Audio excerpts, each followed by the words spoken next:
ang sasabihin ko. Walang magnanakaw na Duterte. Wala pong ginawa niyang tao niya, kundi mahalin ang kapwa nating Pilipino. Sa kanya ko po narinig ang salitang, do what is right for the people. Hindi kayo magkakamali. Hanggang ngayon, tumataas ang balahibo ko. Every time na nababanggit ko to, dahil ito'y galing dun sa pinakamagaling na naging presidente ng Republika ng Pilipinas.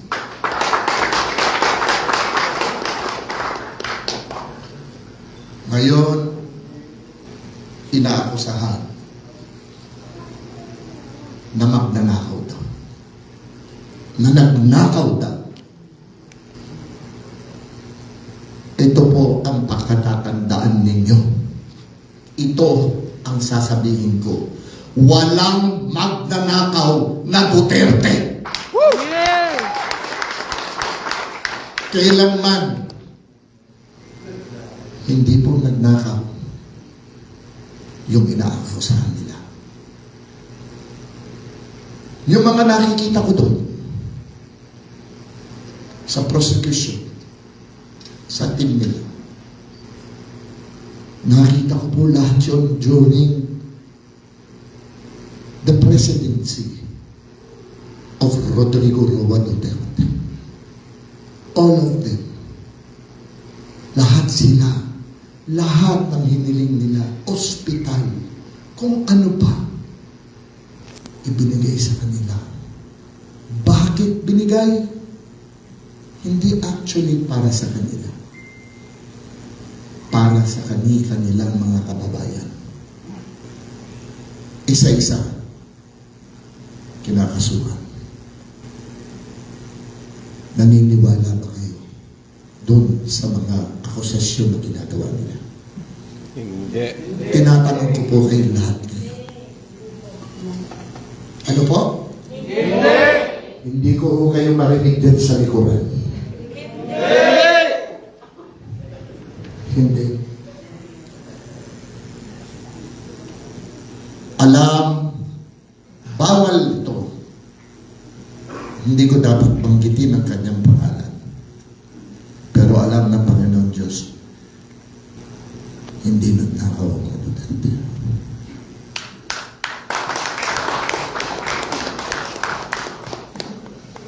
Ngayon, ayoko mamulitika, no?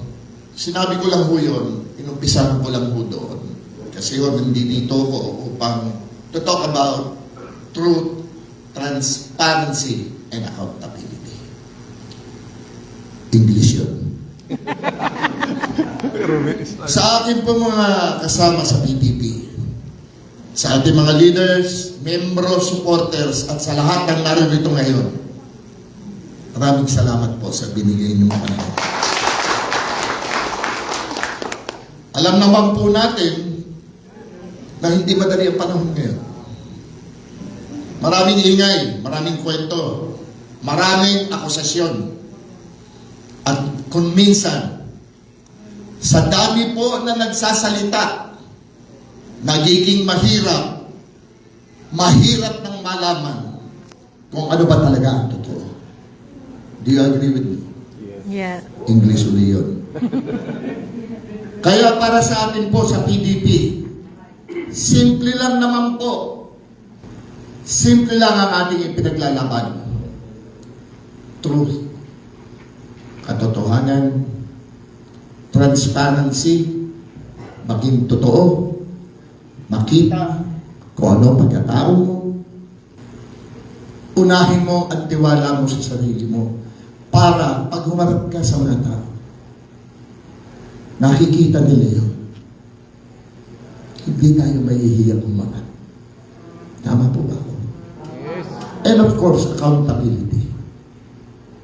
Accountability na pag ikaw nagpitaw ng salita, Hindi ka dapat magbola. Dahil pag nagbitaw ka ng salita at ang mga tao umaasa sa mga salita mo, you are accountable. Responsibilidad mo yan.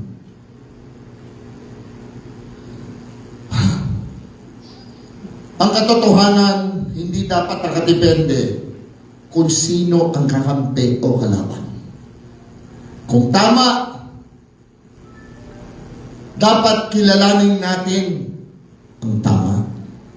Kung mali naman, dapat magkaroon tayo ng lakas ng loob.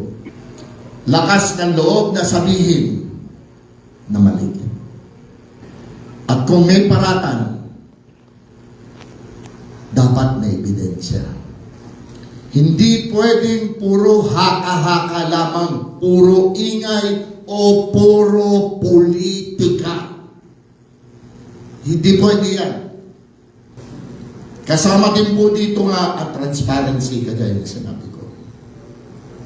Ang taong bayan, kayo, ang tunay na boss ng gobyerno.